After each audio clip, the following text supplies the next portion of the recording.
Hey there, how's it going? Ruth here with Annan Productions. And today I am answering a few of the questions that I received today. And you see them over here. And the first question is, how did you find the job? This person is asking, how did you go about finding corporate photography work? I know you have your own LLC, but did you ever work under someone else in corporate before starting your own business? For starters, I recommend anyone that has a business or has a legal business to sign up with your state. Find out where the office is. Oftentimes, you can do that online. But as you see here, this person mentioned that I have an LLC. Please make sure that you are up to date with all of your documents because as you move into corporate work, this is something that they want to know. They want to see that along with insurance and other things. All right, let's answer the first question. How did I go about finding corporate work? I didn't. Corporate work found me. And I wish that I could say that I did all of these amazing things, which I did, but not in the sense that perhaps some photographers think.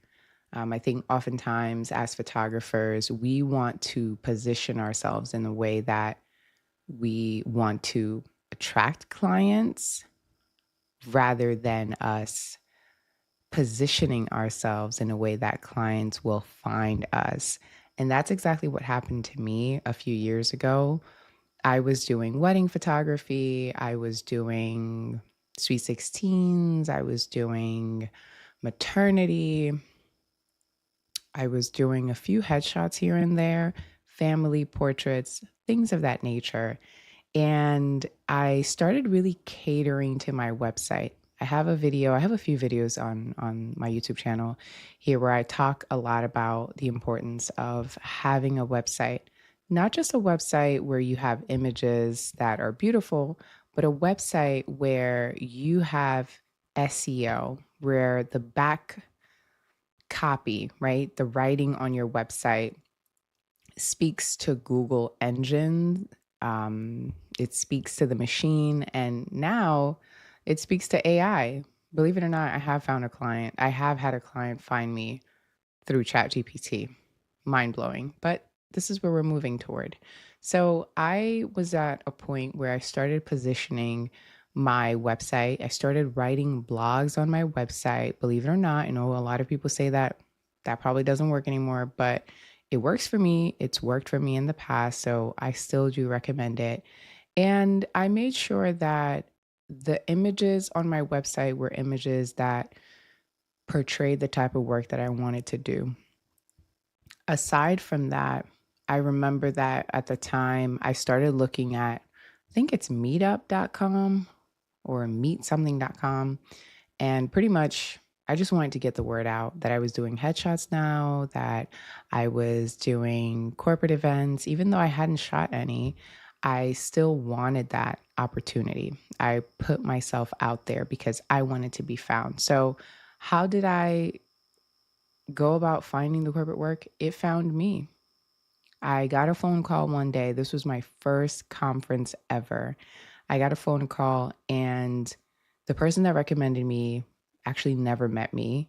They saw my website and they found me by Google, by way of Google, and they recommended me to the client because they worked together. And so they were like, "Hey, I think you should hire her." And the person spoke so highly of me that the person that hired me thought that that person knew me, which was hilarious because to this day, I still don't know who that person is that recommended me. I've spoken to them on the phone once just to say thank you, but I still don't know who that person really is. So that answers the first question. How did you go about finding corporate photography work? It found me. I didn't go find it.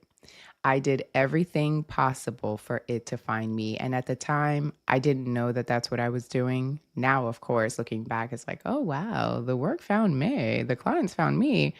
But back in the day, I was just doing all of the things. I was trying to position myself in a way where people could find me. Because, fun fact, I am very much an introvert. And if you are an introvert and you are in this business, you're going to find out really quickly how hard it is to navigate. And so being able to be found is amazing because as an introvert, the last thing you want to do is network. When I hear network, when I hear icebreakers, when I hear anything that involves having to be out of my comfort zone, I just cringe. But I do it anyway. And I just told somebody that today. Do it nervous. Do it anyway. The nerves never go away. You just learn how to deal with it as a true introvert. Okay, let's keep on. I know you haven't, okay, I do have an LLC, but did you ever work under someone else in corporate before? I never worked under anyone else prior to starting my corporate photography journey. I simply was working. And over time, I had people work with me and for me. And occasionally, those same people, depending on the type of work and the type of relationship that I formed with them, they would hire me and still occasionally hire me to capture their events because we've built the trust. They know my work, I know their work, and we trust each other to capture each other's events in the event that we can't do it ourselves. So I never worked under anybody else. However, I do have a video on here talking about the fastest way to transition into corporate work or event photography, and that is work under someone else. Because now that I'm on this side where I'm hiring other people, I'm understanding that if I were to get into this business back in the day, if I knew better, I would try to find photographers in my area who were already getting business and who needed people to work under them. So, in your local area, do your best. I mean, today, we have access to so much, starting with Instagram. That is such a powerhouse. Go on Instagram, find the photographers in your area. For example, my handle name is Annan Productions everywhere. However, on Instagram, part of my Instagram name, it's my first name, Ruth, and then I think I have on there like DMV, DC photographer, because that just makes life much easier for people to find me. And I found out early on that why not? It's the area that I'm servicing primarily, even though I travel all over the world and I travel all over the states, I still want people to be able to find me. The goal here is to be found. Okay. The goal is to be found and hopefully found as quickly as possible. So I hope I answered your question on how did I find my first job, which it found me. And by first job, we're referring to corporate work. And then have I ever worked under anyone else? Nope, I have not while I was starting my business. But I recommend that anyone who is starting now or anyone who wants to really get ahead in this game, work with someone else and be honest about it. Let them know what your goals are.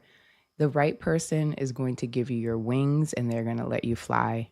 The wrong person is going to cut them and say goodbye. So I hope I answered your questions there. How do you find it? So this is current, present time. Trying to find corporate photography jobs has been the hardest part for me. I don't want to chase people down or feel like I'm bothering them. And like I said before, as an introvert, that is the last thing I want to do ever. I don't want to physically have to call anyone, email anyone, find anyone on the street, which to my previous point and a point that I'm going to be making throughout this video, I can already see that is make yourself findable. I really hope that that's a word. I am also like a wordsmith. I love words, so not using words correctly really irks me. So could you imagine? But ensuring that you are someone that people can find easily online and, diversifying the way that finding people or finding your clients is or what it means, redefining that. I've always been someone who has thought outside of the box innately, not because I'm trying to push the envelope, but just innately. And I love that there are so many ways to do one thing. So when you're thinking to yourself, well, I know I don't want to chase people down, that's fine. But let's take a moment and think about how Amazon finds you. Okay. Let's take a moment to analyze how Nike finds us or how we find it. If you're on Instagram right now, you know that you can't click on one thing. It spreads like wildfire and you get ads all day long. I'm not telling you to go out and do the whole ad thing. Been there, done that. If you don't have the bank for ads, please don't even try it because you may just end up on burnout and you may be upset. It just won't work out. It probably won't work out, but do you? The point that I'm trying to make is that sometimes we need to really just rethink the process. Other companies are great at getting in our faces. And in the voice note that this person sent me, which I'm answering your question, they also mentioned that they're not posting constantly, right, online. And that in itself is answering a lot because when I think about the brands that I buy from, they're constantly bombarding me with information, with new products, and they get me. They get me because I'm either saving the content, I'm either saving the ads, or I'm instantly buying, which means I can be doing the same thing for my business. Am I really getting in front of people as often? Or do I just want people to hire me? Because here's the truth. People are not going to buy what they don't trust. They're not going to buy what they don't see. So, if you're not posting content online, if you're not constantly talking about your business, if you are not appearing everywhere, it's really easy for you to be forgotten. It's really that simple. Companies, especially in the corporate realm, they normally have photographers, they normally have vendors that they're working with. And anytime I've made a break into different clients, it has been because they either got tired of the people they were working with or primarily they noticed that my work, the work that my company provides, was way more elevated, was much better, and it spoke to them. It spoke to their brand, and it was the direction that they were trying to move. So if I'm not posting online, which I'm not a chronic poster on social media, but I am when it comes to my website. I'm on my website quarterly. Anytime I get a chance, and I do all of it on my own. I I'm always revamping. And just a quick advice to anyone who has a website out there, please do yourself a favor, oversimplify everything because your clients are not they are not the most flashy folks. If you want to get into corporate photography, just know like if you can simplify things, you can really thrive because these are people that are busy, booked. The last thing they want is to have to surf through websites just to find your phone number, just to find a contact form, just to figure out what it is that you provide. Yeah, like what does this person provide? Because Google brought me to this website. I'm looking for headshots, but all I see are weddings. It doesn't make sense. Make it make sense. I love a seamless, simple process. So much so that the feedback that I receive from my clients is exactly what I'm putting in. So it's amazing because I don't even have to ask them. They thank me for a seamless process. They thank me for a simple website where it's one, two, three, boom, boom, boom. I know exactly why I'm here. Let me go to the form. Let me sign this up. Let me send it over. And on the other end, as soon as we receive that, we're answering. We're reaching out to you. We're sending you an email. We're calling you.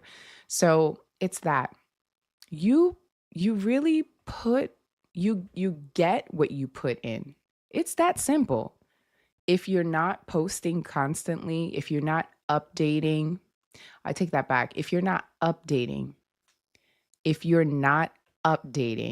your website, if you're not updating your socials, and that's a secondary thing for me. Why do I say it's secondary? Because social media can go away at any time. We've seen moments where it just dropped, okay?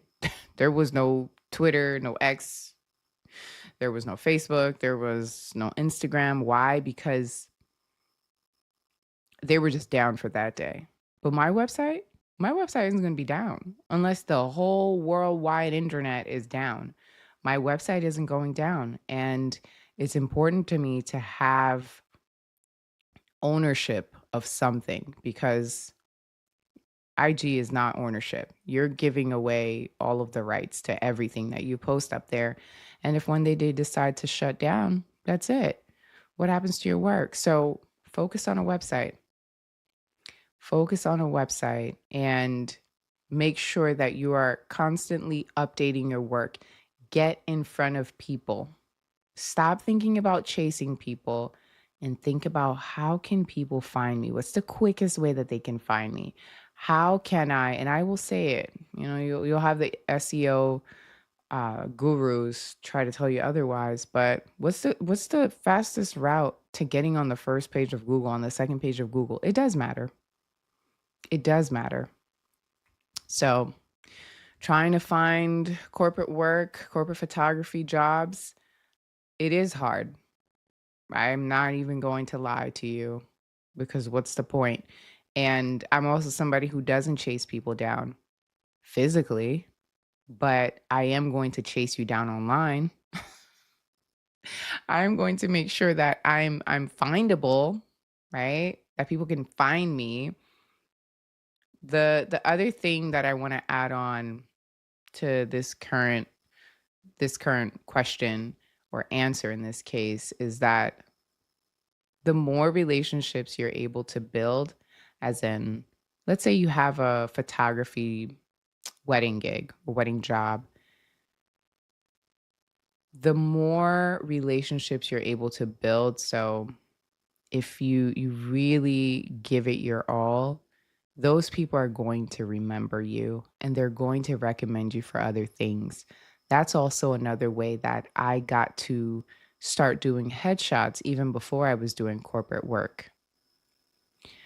People that I did weddings for, people that I did family portraits for, they were like, wait a minute, can you do headshots? My answer is always, yep, yes, I can. And even at the moments that I couldn't, there's YouTube. And there I was learning the day before sometimes. But I was making it happen because I knew where I wanted to get to, and I was willing to do anything within my moral compass to achieve that. Anything within my moral compass to achieve that.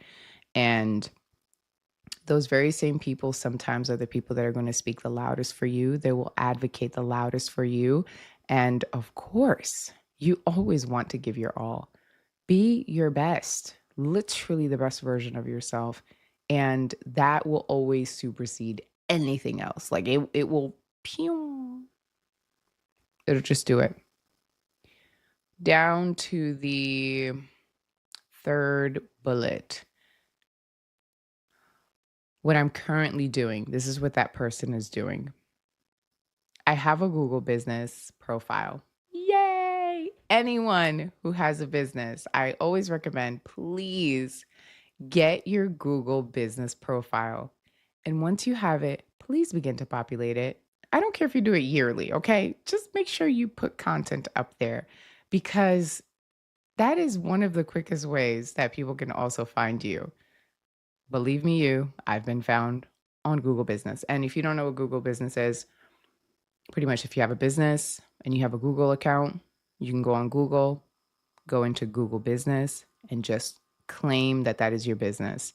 And the beauty of it is you can pop up on places like Google Map or Maps or whatever. Anywhere that you can get directions, like GPS directions to go somewhere, people can find you on there. I have a Google business profile and Instagram. Great. I'm so happy that you have an Instagram. But I know I need to be more consistent posting. Okay, this is what I was talking about earlier. I've had some clients, but I'm also focused on networking and meeting new people every day. You're doing it. You're actually doing all of the things that I already talked about in this video. The only other thing that I want to drop in your ear, and this is for anyone who can identify with this person, is this: time. You have to be patient. Continue to put the work in, and eventually, all of that is going to lead you to something greater. It'll always lead you to something greater, but don't wait in vain. Don't just sit around hoping that it'll happen. Sit around hoping that it'll happen and continue to move.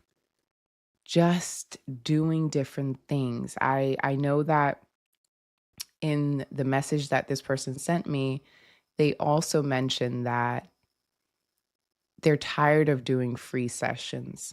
And I agree. I agree. If you want to make money and you want to attract the clients and you want people to find you, doing free things is not always going to result in that. And I'm just speaking from experience. It's okay for you to charge. It is okay for you to say, you know what? Yeah, I'll do it at a discounted rate. No problem. But anytime someone asks you to do anything for free and it deals with the business that you're trying to build, number one, they probably don't respect you as much as they should. Number two, they probably don't have the money themselves, which they really shouldn't be asking. And number three, it is okay for you to say yes. It's also okay for you to say no. So early on, I really only did free things that I felt like doing. And I didn't do them because I felt bad for people. No, sometimes I just wanted to gift people my talent, my gift, what I could do, which is photography. And other times, very few times, it was because I needed to get work online or I needed to post things that would attract clients. Most of the work that I've done, primarily work in the beginning, it was paid. Whether people were paying me below $100 or more than $100, it was paid work. So you don't have to settle for that. You don't have to settle for free work. It's okay for you to tell people no. It really is. And to back to your points, you're saying, you've had some clients, but you're also focused on networking. Keep going. Keep going. I don't think opportunities ever met anybody that was just sitting around waiting and doing nothing, because you have to continue to prepare yourself for those moments. There are times where I buy pieces of equipment that have nothing to do with what my current projects entail in that moment, but I do it because I believe that something greater is on the horizon And when you get that instinct, you just move. Just do it. Because 9 times out of 10, I end up using those pieces of equipment for the next thing that I had no idea was coming. So for you, continue to network, continue to start posting more. And if you don't have a website, use your Instagram like a website. Use whatever free tools you have like a website. Use it like the portfolio that you would want those future clients to see. Those future clients are not looking for confusion. The future clients are not looking for people who are second guessing themselves. They're not looking for people who are scattered. They know what they're looking for. And if you're not it, they're moving on to the next person. And perhaps that's a next video that I need to think about sitting down to just record my experience with my clients, not necessarily with the job itself, but with my clients. Because when you think about corporate photography, take away the money. The money is amazing. Putting the money to the side, it's also how to deal with people, because your corporate clients are not your family portrait clients. They're just not. So that's just what it is. The last bullet here. I just want to figure out how to land corporate photography work. Any advice or honesty you can share would mean a lot. And that's exactly what I've done in this video. I'm talking to the person that sent the voice note in, which I had AI just mock up. I did not want to expose anyone. So we nicely put this graphic together. But talking to this person right now, and perhaps you could relate to this person, you have all of the tools that you need to succeed. The only thing that I need you to focus on is the primary thing I need you to focus on is patience. You need to be patient. The secondary thing, which really goes hand in hand with patience, is consistency. You have to be consistent. There is no way you're going to be successful in this business or in anything in life if you're not consistent. Be consistent, be patient, trust the process that you're building. Because if you can't trust that this is going to work, or if you are freaking out because it's not working soon enough, then maybe this is not it. Maybe this is not it, because anything that is worth it takes a good amount of time, great amount of time, dare I say. And it sounds to me like you are already doing all of the things. It sounds to me like you could be beefing up on some other things. It sounds to me like you should be showing up much more consistently. Sounds to me like you do need to just continue to network. You really have all of the keys. It's just activating them all at the same time. So I've got about a minute and a half left. Let me try to do this as quickly as possible. How do we break into this? How do we break into corporate photography? The quickest way, find another professional, another photographer in your area, at least in your city or in maybe 2 cities nearing you. Or if you're willing to travel further, go ahead. Reach out to them. Follow them, be in contact with them, be genuine about the relationship, introduce yourself, let them know who you are, what you're doing, what you're trying to do. Let time do its thing. Number 2, or number 1, there really isn't an order to this, because you really should be doing all of these things at the same time, honestly. Continue to show up online, post. If you have a website, populate your website, make sure that your SEO is on point. Show up as your best self at all times, regardless of if you're in corporate event or not. Even in the spaces that you're currently photographing, your best work will speak for itself, and it'll make room for more. I know that I went through a lot. I went over a lot of things. I hope that you were able to get exactly what you were looking for. I would love to know in the comments below if anybody has any other questions I can answer, leave them. I have 2 seconds left. See ya.